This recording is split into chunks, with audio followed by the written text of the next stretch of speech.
రామ రమ రామ పరాత్పర రావణ సంహర రణధీర రామ రామ రమ రామ పరాత్పర రావణ సంహర రణధీర హరిహో. ఆహా నాయన, 10 సంవత్సరాలుగా నాకు సేవలు చేస్తూనే ఉన్నావు, కానీ నీకోసం నోరు తెరిచి ఏ ఒక్క కోరిక కోరుకోలేదు. ఈరోజు చాలా పవిత్రమైన రోజు. మనసులో ఏ కోరిక కోరుకున్నా నెరవేరుతుంది. కోరుకో నాయనా. మీరు రోజు దేవుణ్ణి చూస్తుంటారు కదా స్వామి, నాకు చూపించరా? దేవుడు కనిపిస్తే ఏం కోరుకుంటావు నాయనా? కోరుకోను, చంపేస్తా. దేవుడిని నువ్వు చెప్పాలనుకుంటున్నావు నాయనా? నన్ను ఇలా పుట్టించింది ఆ దేవుడు, అందుకే చంపేస్తా. నీకేమైనా పిచ్చా?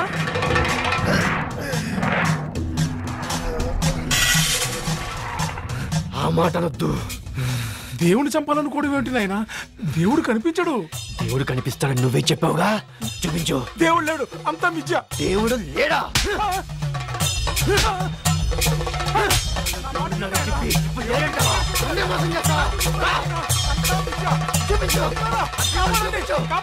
దైవ సమానం మమ్మల్ని మీరు కాపాడమని అడగటమే స్వామి.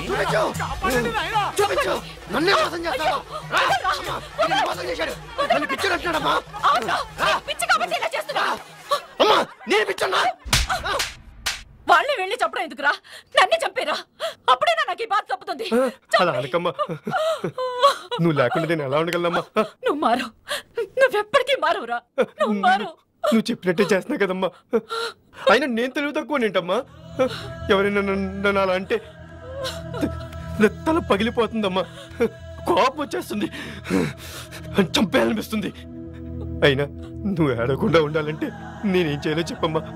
నువ్వు చెప్పినట్టే నేను చేస్తాను. చెప్పమ్మా, నేను ఎలా ఉండాలో చెప్పమ్మా.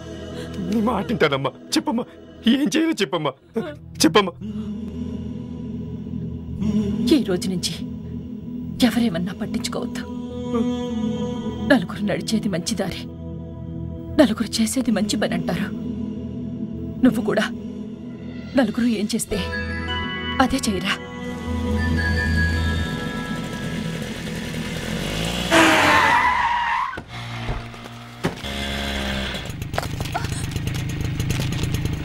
శ్రావణి 10 టీవీ. ఏమే, మా అన్న దేన్నో రేపు చేస్తే నీకెందుకే దురద? చేతిలో ఛానల్ ఉందని దాన్ని న్యూస్ చేసి టీవీలో చూపిస్తావా? ఇప్పుడు నిన్ను రేపు చేస్తాం, దాన్ని వీడియో తీసి సీడీలు అమ్ముతాం.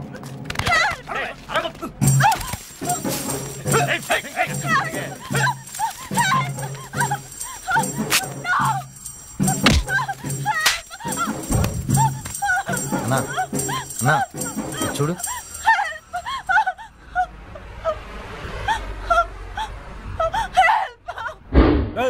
ఎవడా నువ్వు? మీరు చేసేది నేను చేస్తాను. ఏంటే? మీ నలుగురు చేసే మంచి పని నేను చేస్తా. నీకేమన్నా మెంట్లా? ఈ రోజు నుంచి ఎవరేమన్నా పట్టించుకోవద్దు. అలా అనొద్దు. అంటే ఏం చేస్తావురా నీ మెంటల్?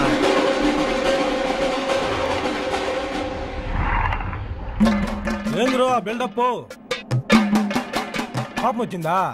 కొడతా ఏంటి? కొట్టు, కొట్రా. అన్న మీద చెయ్యేస్తావురా?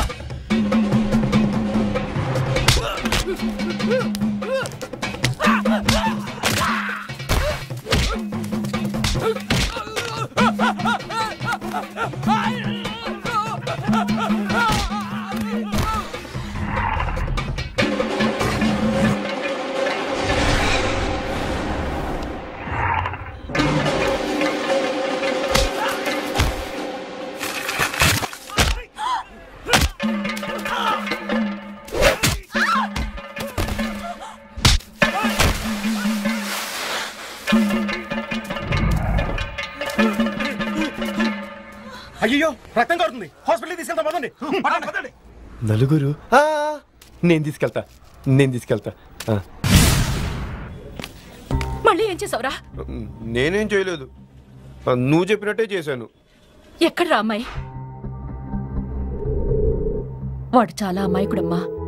వాడు ఏదైనా తప్పు చేసుంటే క్షమించు. ఆ అమాయకత్వమే ఈరోజు నన్ను కాపాడింది. అవును, మీ అబ్బాయి గురించి నాకు పూర్తిగా అర్థమైంది. అతను మామూలు మనిషి అవ్వాలంటే ఉండాల్సింది. మీరు చెప్పేది నాకు అర్థమైంది, కానీ అతని వల్ల చిన్నపిల్లలకి ఏమైనా జరిగితే రేపు నేనేం సమాధానం చెప్పాలి? నేను హామీ ఇస్తున్నాను, మీకెలాంటి ప్రాబ్లం రాదు. ఇతను వాళ్లకంటే చిన్నపిల్లాడు.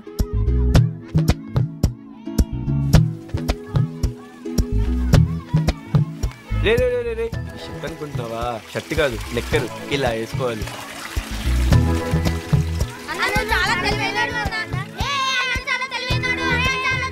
ఏమన్నావు ఏమన్నావు?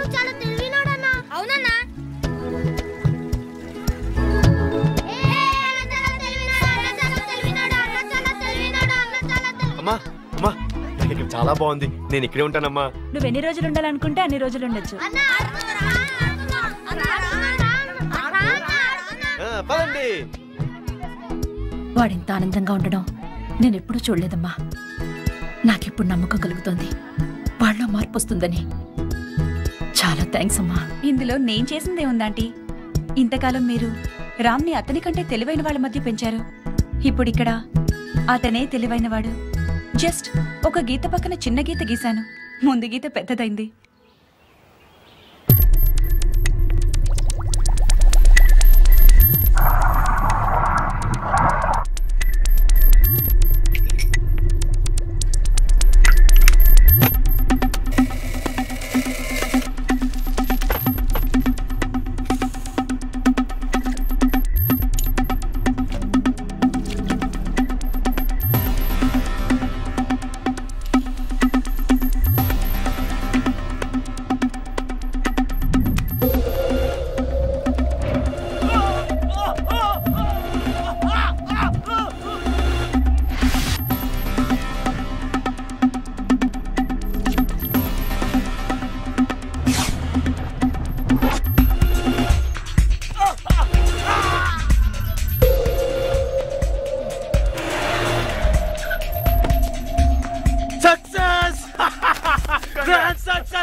ఏంది సక్సెస్?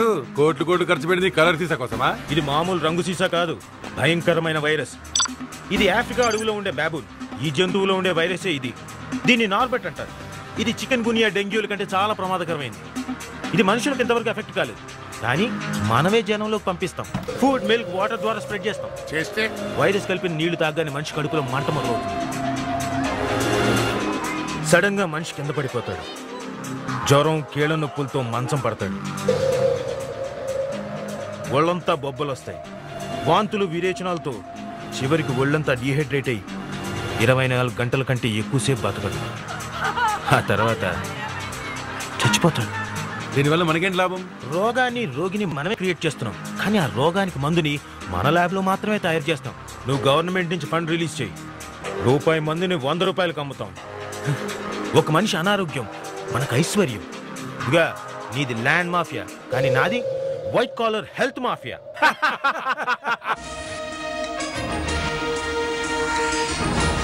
అందుచిక్కని మహమ్మారి రాష్ట్రాన్ని పట్టిపీడిస్తుంది. ప్రతిరోజు వందలాది మంది అభాగ్యులు ప్రాణాలు కోల్పోతున్నారు. వందల కుటుంబాలు రోడ్డున పడుతున్నాయి. పరిస్థితిని అదుపు చేయలేక ప్రభుత్వం తల పట్టుకుంటోంది. ఈ వ్యాధి ఏమిటో తెలియక డాక్టర్లు బుర్ర బద్దలు కొట్టుకుంటున్నారు. రాష్ట్రంలో సడన్ గా సోకిన వైరస్ వల్ల ప్రజలు ప్రాణభయంతో అల్లాడిపోతున్నారు. దీనికి సంబంధించి మీరేం చర్యలు తీసుకుంటున్నారు? అదేం ప్రశ్న అండి? ఈ వ్యాధి గురించి, దానివల్ల ప్రజలు పడుతున్నటువంటి కష్టాల గురించి నిన్ననే కేబినెట్ మీటింగ్ లో సుదీర్ఘమైన చర్చ జరిపాం. నేనే ప్రభుత్వంతో పోరాడి 1000 కోట్ల రూపాయలు శాంక్షన్ చేయించాలని మీకు మనవి చేసుకుంటున్నాను. Sir, good news sir.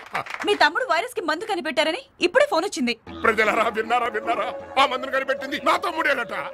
ప్రజాసేవకి అంకితమైన మా కుటుంబం ఈ రూపేణా మీ రుణం తీర్చుకోవడం అనేది మా పూర్వజన్మ సుకృతంగా భావిస్తూ ఈ మందు వాడవాడలా మనిషికి ఉచితంగా సప్లై చేయబడుతుందని మీ అందరి ముందు ప్రమాణం చేస్తున్నాను.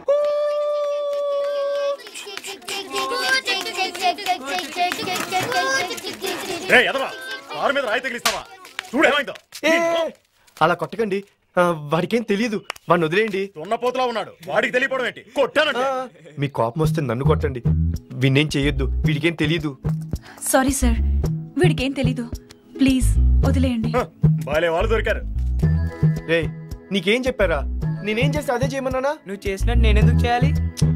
నేను నీకంటే తెలివైన వాడిని కాబట్టిరా. వెళ్ళి అడుకో. ఏమన్నా?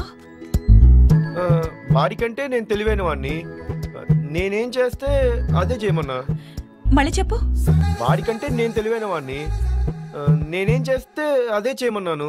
ఇలాగే కదా చిన్నప్పుడు మీ నాన్న హరిని చూపించి నేర్చుకోమని చెప్పింది. రేపటి నుంచి హరి ఏం చేస్తే నువ్వు అదే చేయాలి. వాడు నుంచుంటే నుంచోవాలి, కూర్చుంటే కూర్చోవాలి. అలా చేయబోయేవా నీ తాట వలిచేస్తాను. వాడు నీకంటే తెలివైన వాడు. దానికే కదా వాళ్ళ మీద నీకు కోపం వచ్చింది. అందుకే కదా నువ్వు వాళ్ళని చంపాలనుకుంది.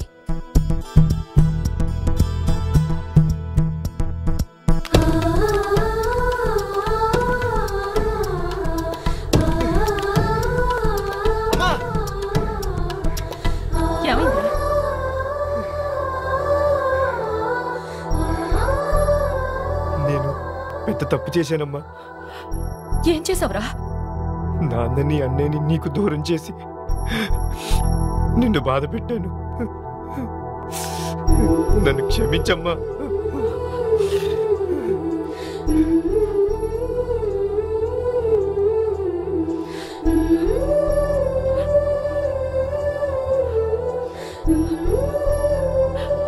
నాకు నాన్నని అన్నయ్యని చూడాలనిపిస్తుంది.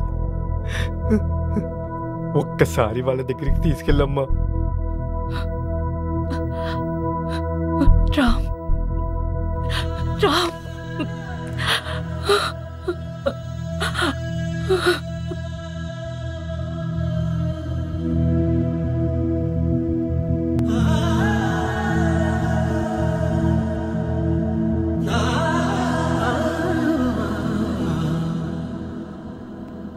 Please subscribe to iDream.